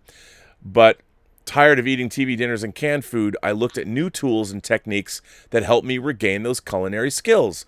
And after hearing you talk about creativity, I've decided to share this knowledge with a web page for everyone. Thanks." What a cool thing, William. Nicely done. The way to take lemons and turn them into lemonade. That's amazing. Timbula the Spider Monkey, hey Tim, what's up? Sends a tip and says, "Haven't been able to catch you live for a while. I actually was getting some work, but I wanted to send a message of support. Anyone who's been here for any period of time knows your feelings about the inequality in our global society. We're with you, Rob." Well, thank you, Tim. Yes, as I'm looking at the wrong camera. I have to look at this camera now. That camera doesn't work for some reason. It shut off. We'll figure out what happened. Mark Evans says, "Hey, Rob, I noticed on Amazon that they have the Hills Run Red Blu-ray audio listed as Dolby Digital 2.0 surround. Shout Factory has no info. Is this correct? If so, why not 5.1 at least?" Well, the movie's in 5.1. If you could oblige, maybe delve into how film audio is done. Well, okay, that's two questions, but so I think the Hills Run Red would be in 5.1 unless they lost. There's only a 2-channel mix that they have. To be honest, I don't know. How film audio is done, I mean, since you asked the question, I will explain to people who might not know. When you see now film audio, you either have it, like normally when film first started out, everything was mono. There was no stereo sound. So basically all the sound came from one place. And then when they started having multi-channel sound and the way movies were mixed, when suddenly 5.1 is a term, it's a recent term really, well, the last 25 years basically. So what a 5.1 mix is you basically have 6 channels of audio for a 5.1 mix. You have your center channel, where most of the dialogue comes out in mono. So when you have a 5.1 mix, when you hear people talking, you have mostly the dialogue is coming from your center channel. That's channel. It's like the third channel, but let's call that the middle channel. It's your dialogue. Then you have left and right stereo channels that are up front. And then you have left and right, well, you can have, they're either mono surround channels or stereo surround channels with regular 5.1. But usually, depending, there's stereo as well. So you have front and back. And then the 0.1 in 5.1 is your subwoofer. So it's your low frequency. Now, depending on how your film is mixed, like sometimes you'll have sound effects coming from all around you. They can do that. You can pan sounds. But with 5.1, the great thing about digital is they can direct, it's very easy, you can direct these sounds exactly where you want them to go. So like if you watch Apocalypse Now, for instance, in the beginning when the helicopters are surrounding, if you have a nice surround sound system, if you have a 5.1 system, you hear the helicopters literally circle your room, because that's how they've been designed. When they're mixing, they're designed to have that happen. Now, sound design on movies is an art form unto itself. It's amazing, and that's why having a good home theater system that's powerful, that has a subwoofer, can enhance your home movie-going or movie-watching experience enormously. And this is true. Television is mixed in surround mostly now as well. So if you have a good sound system, you get a lot out of it. I mean, I'm just briefly sort of explaining what 5.1 is, but to talk about movie sound mixing would be a much larger process. But, sometimes, like when you're mixing a movie, you might have 100 channels of audio that you're mixing down into a 5.1 mix. So, because every bit of sound becomes part of that mix. But that, I should cover that do that as a separate thing. Tango Shalom, the movie that I produced and edited, was done in 5.1. I mean, look, I'd love to do an 11.1 mix on every movie, Dolby Atmos or whatever, but some movies, you don't really need that. They wouldn't benefit from, obviously a big Marvel movie benefits from a big sound mix, but sometimes movies don't. PB UK sends in a tip and says, "For you, because I believe in your right to feel what you feel while not dressing it up in Twitter. Safe bullshit. Oh, and because I'm disgusted in these holier-than-thou fake fans over at Collider for treating you so unfairly. Stay who you are." I think you meant to say Rob, but you say John. It's okay. Whenever you work with somebody, I learned this working with Mark Altman, people always completely interchange the two of you, so I don't have a problem with that. Yeah, look, it was disappointing to find out, to see people come after me from Collider. I didn't know that. That was disappointing. But I will say, the Schmoedown's really, I think, a cool thing. The Schmoedown community is a great community of people. And I even after what happened, I would still support them. Not because I'm weak, not because I am a cuck, or whatever terminology you want to use. The Schmoedown makes people happy. And it has a really vibrant community of really good people all across the country that I've met. I've met people everywhere that love the Schmoedown. And I've met people from Australia that flew in from Australia to go to a live Schmoedown event here in LA. So there's an active, vibrant community, and I would always say that I will support that community. And everybody, the people of the Schmoedown, for the most part, are pretty good people. And Christian and Mark Ellis, I really like them, and I do. I like what they built. So, yeah.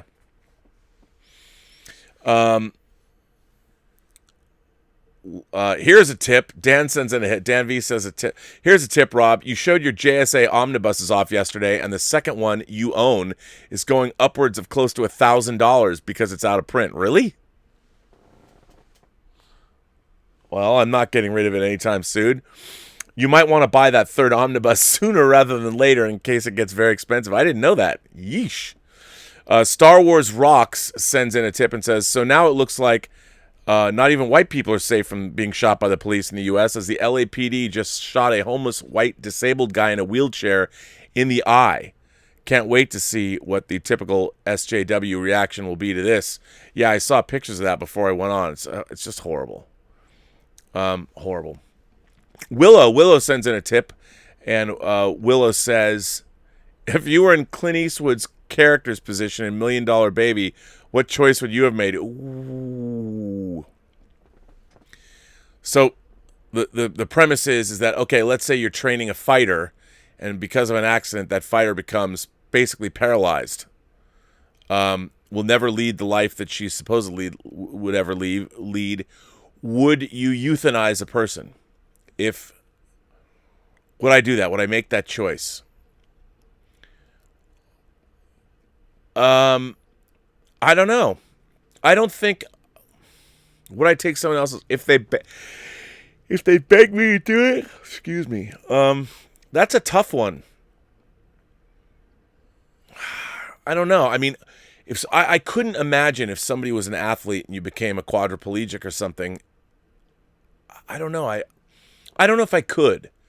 I don't know if I could take another person's life even if they begged me to do it. I don't know if I could do that. I don't know. That's an interesting question, Willow. I just don't know the answer to that. Elizabeth's telling me, do you know that you're still on with the still picture of me? Yes. For those of you who don't know, perhaps I should just the camera. If I go back to this, the camera, my front camera froze. It went. I don't know if it went down or not. I could leave it here, but I wanted everybody to be able to read their tips. Everyone's freaking out though, so maybe I'll just stay here so I don't look so strange. It's not radio after all. Yeah, I mean, look, any violence is horrible, by the way. Star Wars rocks. It's bad. So, Willow, I don't know. That's a good question. I'm going to have to ponder this. I don't think I could do it. Jordy Lyons is here. Our own Jordy Lyons says, can I just say a massive congratulations to my friend Alec Apatow, who passed 500 subscribers on his channel. He deserves every bit of success. Jordy, you know what? I got to tell you, man, I can't do that. I can't tell people. I can't congratulate your friend Alec Apatow, who passed 500 subscribers, and that he deserves every bit of success. I can't possibly say that we should all congratulate Alex Apatow, who passed 500 subscribers. I can't tell him that. I can't say, congratulations, Alec. I know what it's like to get 500 subscribers, so obviously you're doing something right. You kick ass. I can't tell him that. I mean, what if his channel's going to compete with mine? So all I can say is that, no, Jordy, you cannot say congratulations to your friend Alex Apatow, who passed 500 subscribers on his channel, and he deserves every bit of success. You can't say that. I'm sorry. Royce Freeman sends a super chat and says, thoughts on animators applying images like previous actors' faces, like with Reeve as Superman, in a vague way during Cavill scenes in Man of Steel. Homage or inappropriate, likeness rights, or Easter egg? That's a good question. I mean, are you assuming, did something come out that said that the VFX artists were making Henry Cavill look as much as they could like Christopher Reeve? You know, I think this is an interesting slippery slope. Are people, I read an article about this not too long ago on this show even. Are people going to, are digital images, like are actors, actors are getting scanned now for larger budget movies. Once you're an actor and you've been scanned, do you own your likeness? I mean, how does the digital image of you, how's that going to work? Do you have to license your digital image to every film you're on? It's a question. I think it's something, I think if you're Henry Cavill, you need to maintain we have to start thinking about digital likeness rights. It's something in the modern age that we haven't had to think of before, and I think it's something we really are going to have to deal with. It's really important. So, yeah. Mukbang says, have you listened to Prince's Controversy on repeat lately? If not, I recommend it.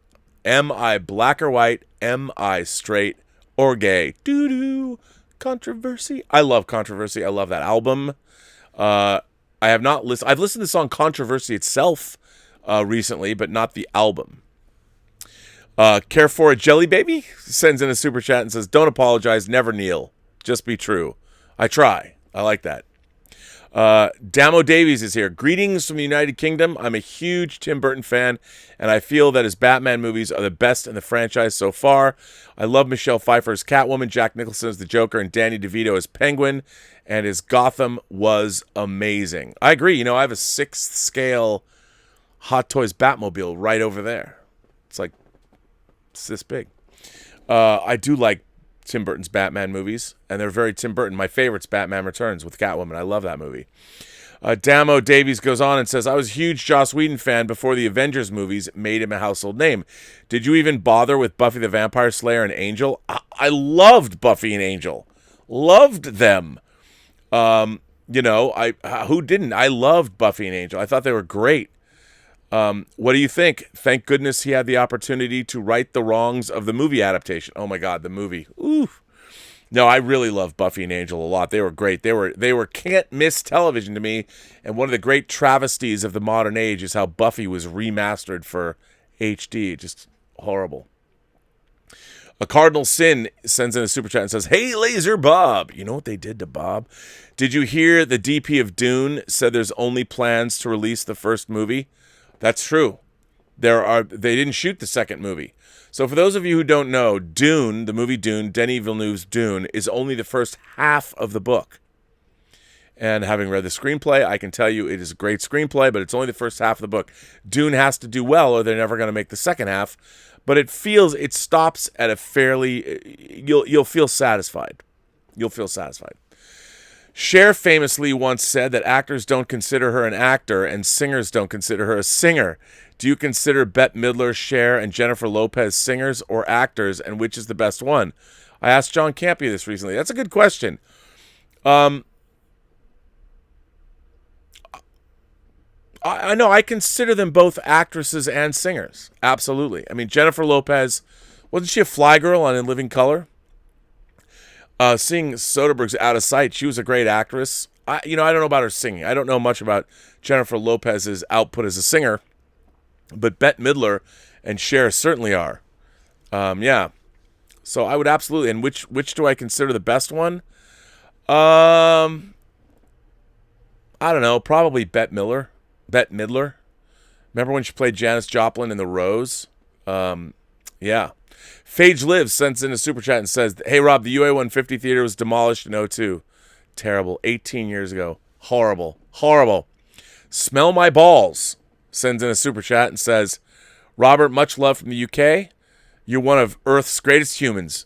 So sorry for what's happening to you and your effed up country. Well, Smell My Balls. I must say that this too will pass. But yeah, what's happening in the country is insanity, and hopefully cooler heads will prevail. And sometimes you need to go through these kinds of things. It's like in The Godfather, when they talk about going to the mattresses. It has to happen every couple of years. I don't want to see people get hurt, but I hate that. But there's a discussion, and there is a situation in this country that has never gone away. And the Black Lives Matter movement has a point. And it's not that all lives don't matter, but black lives in particular always seem to be suffering, and they have for 400 years in this country. And I'm a big supporter, to be honest. But, yeah. Stubble McShave says, I'm rereading Dune. As someone who have read the Dune script, can you give us a non-verbal hint on where the first movie ends? I guess it's at the moment where a central character is given a title just before a 2-year break.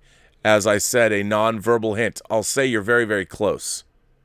You're very, very close about that. Yes. Frederico Della Casa. Frederico Della Casa I love that name, sends in a super chat and says, hi from Italy. I got my first previews in late 1988, but the monopoly is bad for the industry. I support you and reject the cancel culture that I consider a digital scarlet letter. Yeah, I mean, look, I try not to be an asshole. I was surprised that people immediately came after me. People that I work with. It wasn't like a bunch of other people. It was people I work with. I thought that was a little odd, but okay.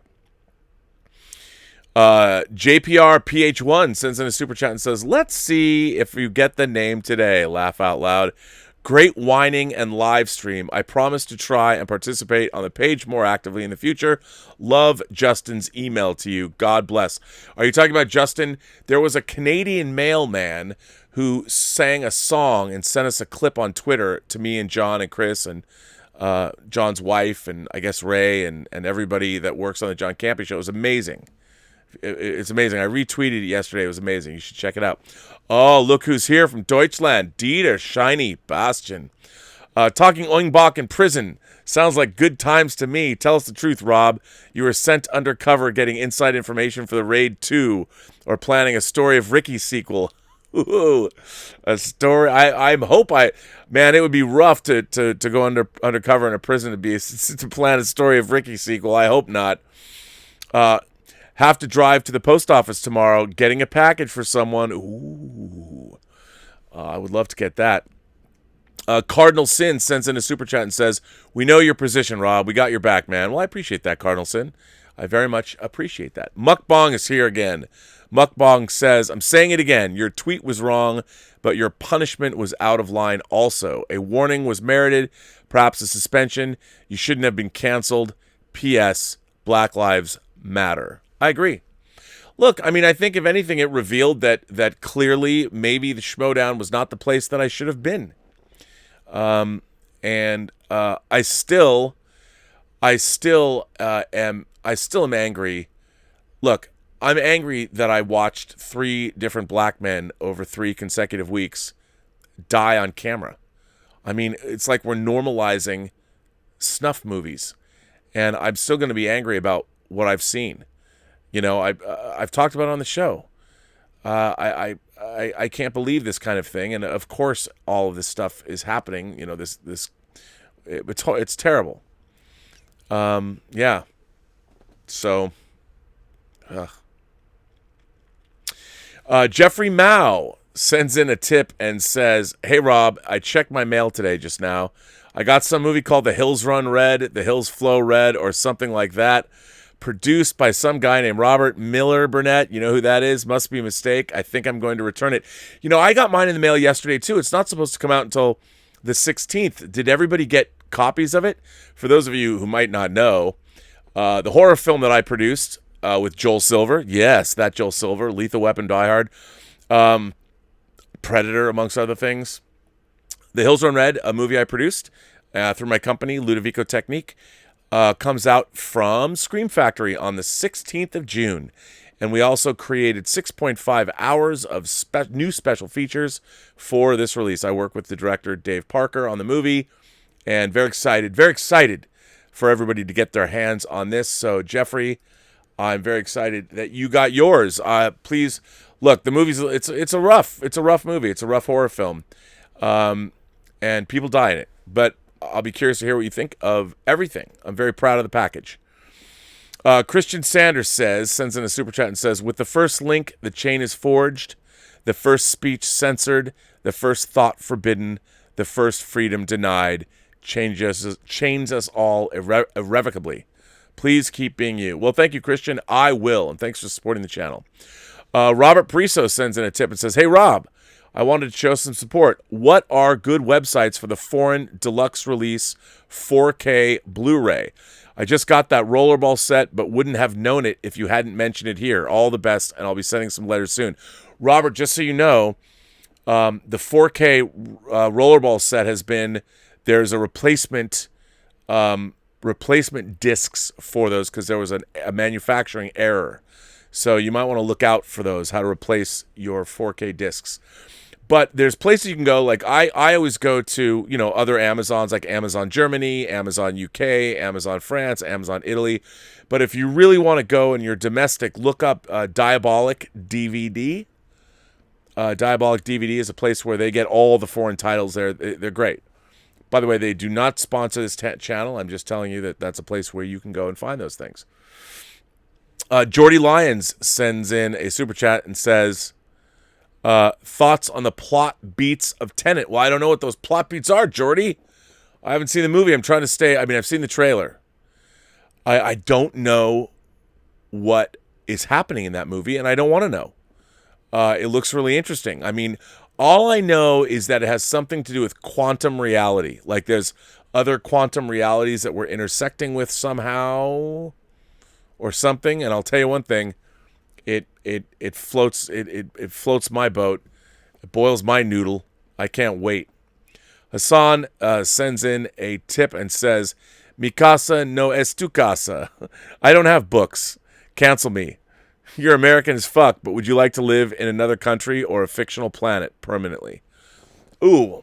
Well, look, a fictional planet permanently would be awesome. Count me in, I'd be gone. But I do love foreign countries. I love going to other countries. I could see myself, I know Elizabeth loves France, but I also love Spain. I'd love to live in Spain. Oh, man. I love Spain, but I could definitely see that. Totally see that. Jules Goodwin sends in a tip and said, "I couldn't stick around long last night for whining about movies, but I did happen to catch the look of horror on your face when she mentioned touching your action figures, and it was priceless. Accept your fate, sir. It's already a lost battle, and we all know it." Well, it's not that. It's using them for movies, twisting them around. It drives me crazy. Jules Goodwin goes on to say, "Also, Miss Elizabeth mentioned you on the last whining about movies about there being no Stand By Your Woman song to complement the Stand By Your Man. She's absolutely right. So to correct this injustice, I've come up with a short list of good ones." Uh-oh. Koba's here. "Hi, Rob. I just pre-ordered the Dawn of the Dead Blu-ray and noticed it has 3 cuts. The theatrical cut, the extended can cut, and the Argento cut. My question is, have you seen all of these cuts? And if so, which version do you think is the best?" Well, Koba, yes, I have seen all of the cuts. As many people might not know, Dario Argento, yes, that Dario Argento was a producer on Dawn of the Dead, and when his company took Dawn to Europe, he added more of the Goblin score, their original music, and he added more violence and cut a lot of the, well, not a lot, cut the talky stuff down. So the Argento version is different than, obviously, the Romero's version. And while I really do like the extended, the can cut, which is good, in terms of Dawn of the Dead, I really prefer, I think the theatrical cut of Dawn of the Dead is the definitive version of Dawn of the Dead. I own them. I actually own them on Blu-ray. The important thing is, Koba, the reason why this version of Dawn of the Dead is going to be, as far as, look, I know it's a low-budget movie, but it's one of my favorite movies of all time, and it's going to look spectacular. It's going to be the best the movie's ever looked because they finally had access to the negative elements. The movie's not negative, the negative of the film. I mean, I guess it is negative because it's about the zombie apocalypse, but you know what I'm saying. But yeah, I am more excited for this release than maybe any release in the history of discs. I cannot wait. I'm very, very excited. For me, it's the physical media release of the year. Julius Goodwin comes back and says, "Trust me when I say you ain't going to want to miss this one. It's going to be epic. I shall either be lifted onto the shoulders of my fellows in victory or suffer the fate of all fools who dare try to storm Olympus. Singularity Spartans, prepare for glory." All right, I'll leave you to that one. Dieter Bastian's back again. "Rob, you played your role as a heel of the Schmoedown to the fullest. But some didn't get the wrestling angle. Wasn't this made clear by KH? Apparently not. I don't know. Yeah, I mean, I would say then that I should have just said that was a version of the captain from the Schmoedown. Let me draw your attention to the upcoming Inner Geekdom tournament."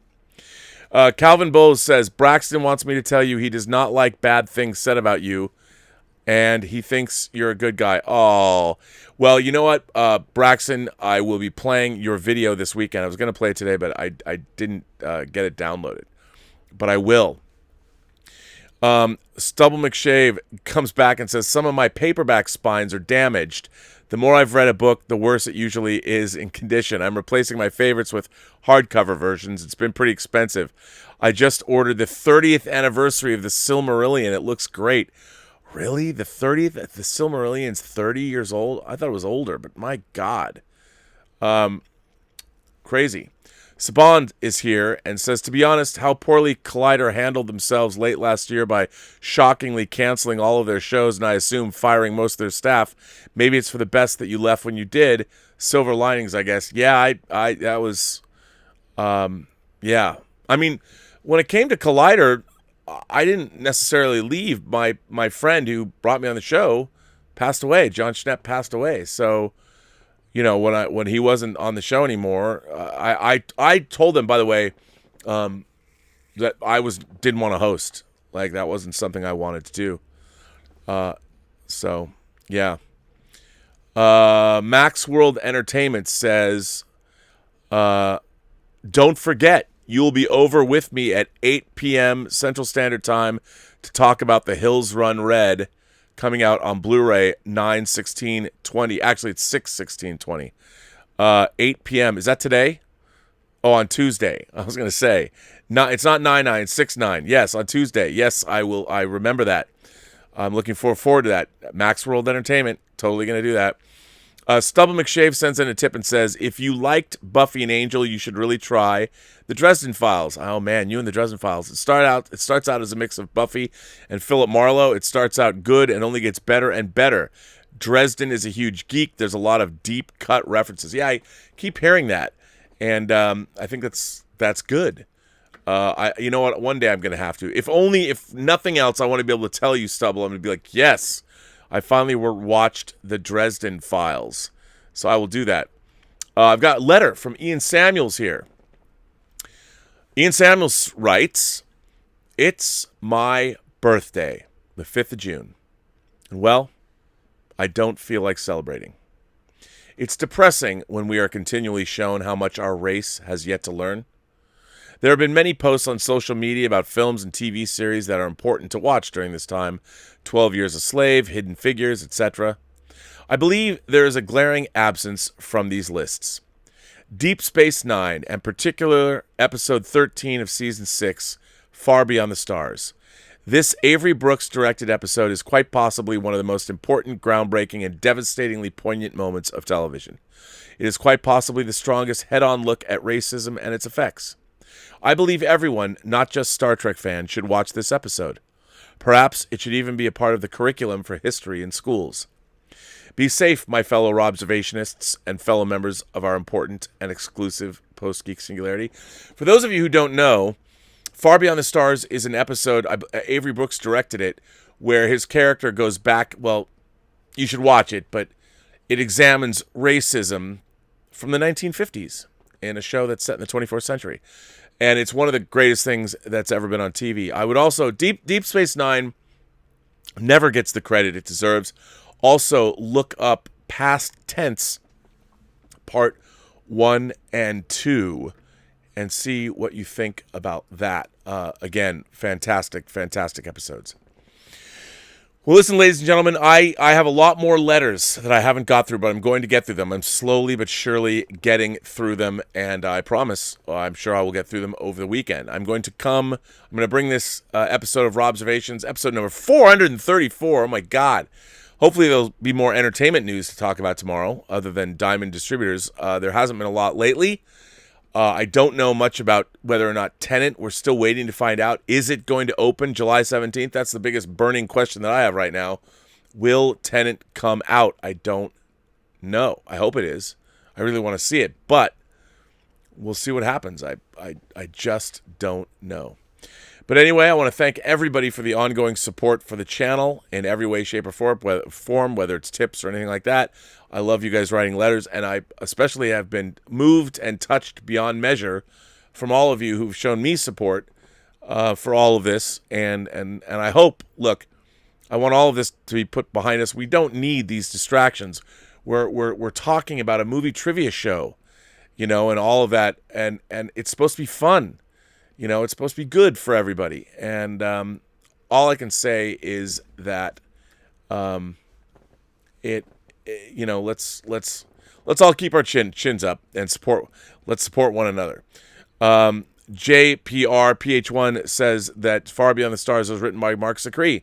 Yes, he was. He was one of the writers on it, and I know Mark. I like Mark.